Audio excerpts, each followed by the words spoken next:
Oh, hey, how you doing? I didn't see you there. I'm glad you stopped by. Listen, sit down, have a cup of coffee. I wanted to talk to you about something.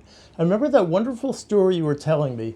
As I recall, you went to this birthday party. A friend of yours had the birthday party, and their daughter, or perhaps it was a friend of theirs and their daughter, Brenna, was going to medical school. Well, you were talking to Brenna.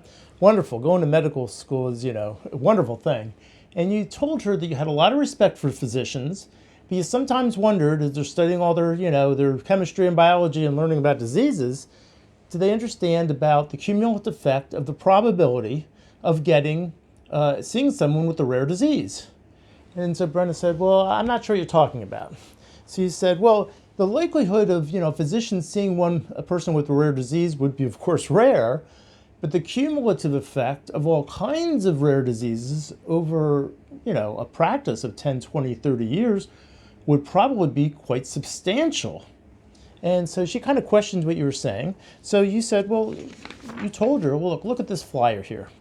This is from an organization called the National Organization for Rare Disorders. And they define a rare disorder as a condition that affects fewer than 200,000 people in the United States. And that there are approximately 7,000 rare diseases. And it reads that 25 to 30 million Americans have a rare disease. That's a lot of Americans that have a rare disease. Furthermore, in this other slide right here, this is called Get the Facts on Rare Diseases. And you can see it's from this organization, the Rare Genomics. And you can see reading down in about the middle, it says that 50% affected are children. So we see that, this impacts 50% of the people this impacts are children. Okay, all right. Okay, here's another statistic because I think it's germane, and that is how many new patients does a physician see over a period of, say, 10 years? Well, looking at this chart, this is from the AAFP, that's the American Academy of Family Physicians, and I suppose they must have done a survey here.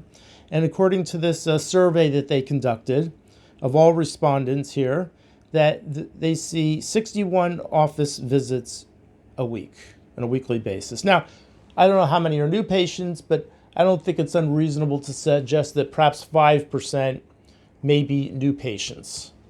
So if 5% are new patients, then 61 office visits times 5% might be 3 new patients a week.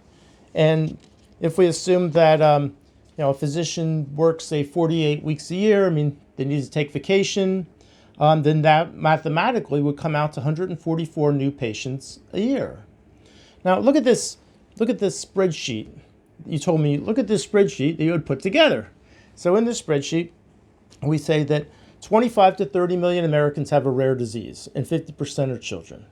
Okay, so 25 million divided by 328 million is 0.07622, 7.6% of the population. Now, previously, we saw before it said probably 10%. So this is a little more conservative at 7.6%. And if we said 50% are children, that means 50% would be adults. So we have that number, and we're now at 3.8%. And so if a physician sees 144 new patients a year, then over 10 years, they would see 1,440 new patients a year. And we multiply that by 3.8% if they're seeing adults. It would be 54.88 patients over 10 years would have a rare disease. That's pretty extraordinary, don't you think? Now, I understand there are some initial flaws to this because a physician isn't going to see all the diseases, right? A physician will probably have a specialty they're going to practice in. I get that. You might be an ENT or be in pediatric. Well, forget the pediatrics. That would be 50% of their children. Or perhaps they're in dermatology, or perhaps they're a cardiologist.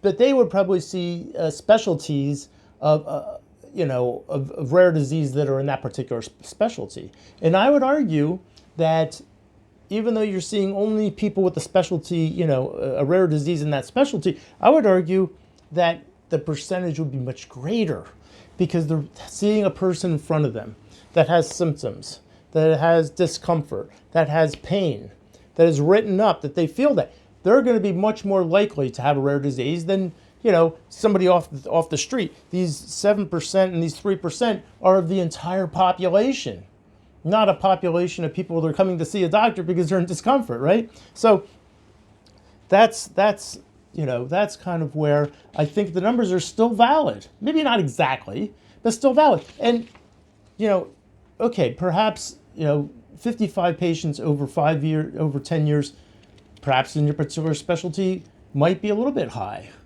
But what about over 20 years? And what about over 30 years? The point being that I wonder if some physicians look and say, well, this, perhaps this particular rare disease occurs 1 in 5,000 people, 10,000 people, 50,000 people. We don't need to take the next step. But cumulatively, you're going to be seeing people that do have that. And the approach, perhaps physicians might want to look at the approach of, I'm going to see 50 or 60 or 70 people with a rare disease over a lifetime. And perhaps perhaps the physician would have a different way of doing their practice if they looked for them. If you saw a physician said I only had 0 cases or 1 case or 2 cases of rare cases over 10, 20, 30 years of practice, I think that would be statistically unlikely. I think that would be the numbers presented are unlikely to suggest that. I think a physician will have to see that if they have an open mind. So I said, well, that's a fascinating presentation. What did the medical student say to that? Well, she said she thought that was interesting too. She's never heard anything like that before. She was going to take that back to her professors at the university, at the medical college, and present that to them and see what they thought of it. And I said, well, that's all you were looking for, right? Just to get people thinking, right? Using the numbers of mathematics, being an accountant, you're able to be comfortable using math, comfortable using statistics, apply them in a real life situation. And for that, I think you are one ace accountant. Let's give you a round of applause, right? All right.